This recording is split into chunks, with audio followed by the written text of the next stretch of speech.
Instant success is a myth, always. Many successful people failed hundreds of times. If they chose to give up, instead of working harder to reach their goals, they will never succeed. The best example is J.K. Rowling, the author of the famous Harry Potter. 7 years after my graduation day, I had failed on an epic scale. An exceptionally short-lived marriage had imploded, and I was jobless, a lone parent, and as poor as it is possible to be in modern Britain without being homeless. The fears that my parents had had for me and that I had had for myself had both come to pass. And by every usual standard, I was the biggest failure I knew. Now, I'm not going to stand here and tell you that failure is fun. That period of my life was a dark one, and I had no idea that there was going to be what the press has since represented as a kind of fairy tale resolution. I had no idea then how far the tunnel extended, and for a long time, any light at the end of it was a hope rather than a reality. So why do I talk about the benefits of failure? Simply because failure meant a stripping away of the inessential. I stopped pretending to myself that I was anything other than what I was, and began to direct all my energy into finishing the only work that mattered to me. Had I really succeeded at anything else, I might never have found the determination to succeed in the one arena where I believed I truly belonged. I was set free because my greatest fear had been realized, and I was still alive, and I still had a daughter whom I adored, and I had an old typewriter and a big idea. And so rock bottom became the solid foundation on which I rebuilt my life. You might never fail on the scale I did, but some failure in life is inevitable. It is impossible to live without failing at something, unless you live so cautiously that you might as well not have lived at all, in which case you fail by default. Failure gave me an inner security that I had never attained by passing examinations. Failure taught me things about myself that I could have learned no other way. I discovered that I had a strong will and more discipline than I had suspected. I also found out that I had friends whose value was truly above the price of rubies. The knowledge that you have emerged wiser and stronger from setbacks means that you are, ever after, secure in your ability to survive. You will never truly know yourself or the strength of your relationships until both have been tested by adversity.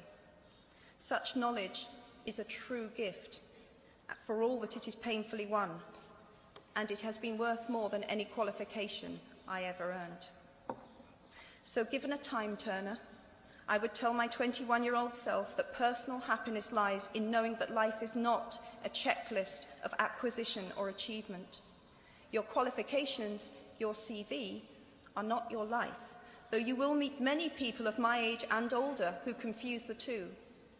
Life is difficult and complicated and beyond anyone's total control, and the humility to know that will enable you to survive its vicissitudes.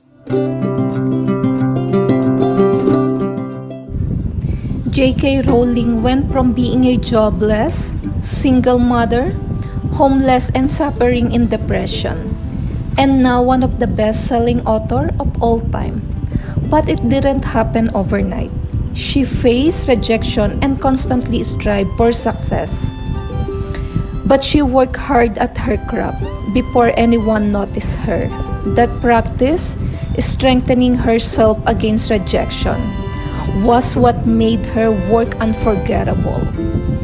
Looking back, the Harry Potter series has earned over $400 million in book sales, and the last movie alone earned $476 million in ticket sales on opening weekend.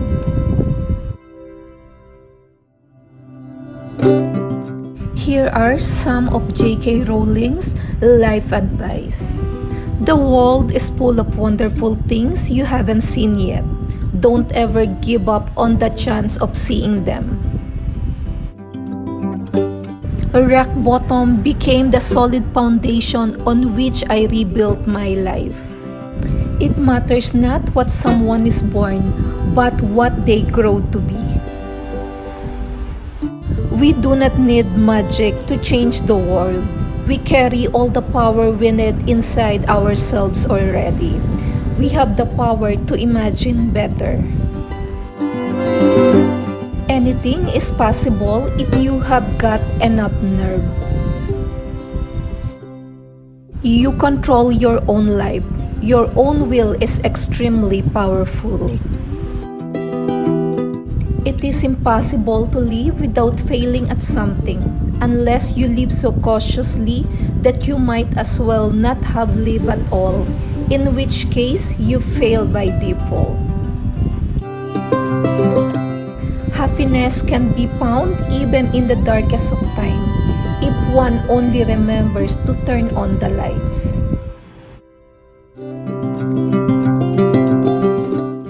We feel like giving up at some points in our lives.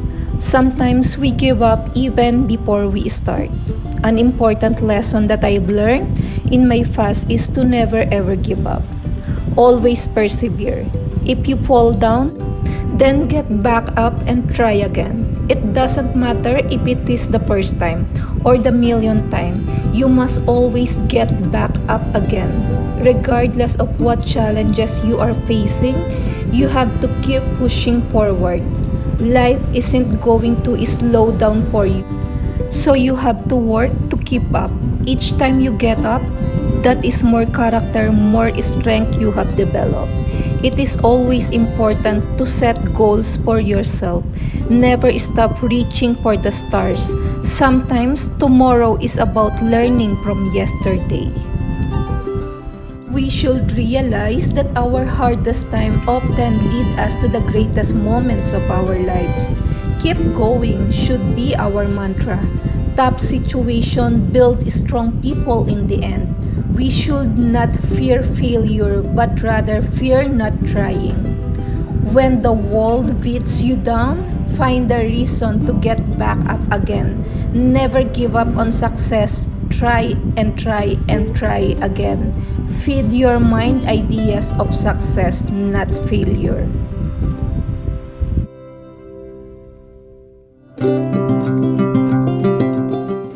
On a final note, failure is a normal process in life. It's impossible to reach success without first facing failure, so don't let anything stop you. It's not the end, but it's just a stream changing direction before it's finally reached the ocean. There is no one successful person alive today who has not tasted failure in their life. Think about failure as necessary ingredient to becoming successful. As long as you are alive, you have no excuse to say you can't. Anything is possible. This might seem like cliche advice, but I find this to be extremely important because it reminds you of the ticking clock that is your life. If you can dream it, you can do it, and your dream and goals are worth pursuing. There have been millions of dreamers before you, and if they have given up, the world will not have been the same. Everything you need to reach your goal is already inside of you. This might come as a surprise to you, but the reality is people who are successful are not very much different than you. So stop making excuses for yourself.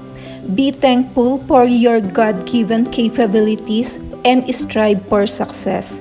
You have all the tools inside of you to persevere and keep going. By sticking to your goal and being persistent, things can only get better.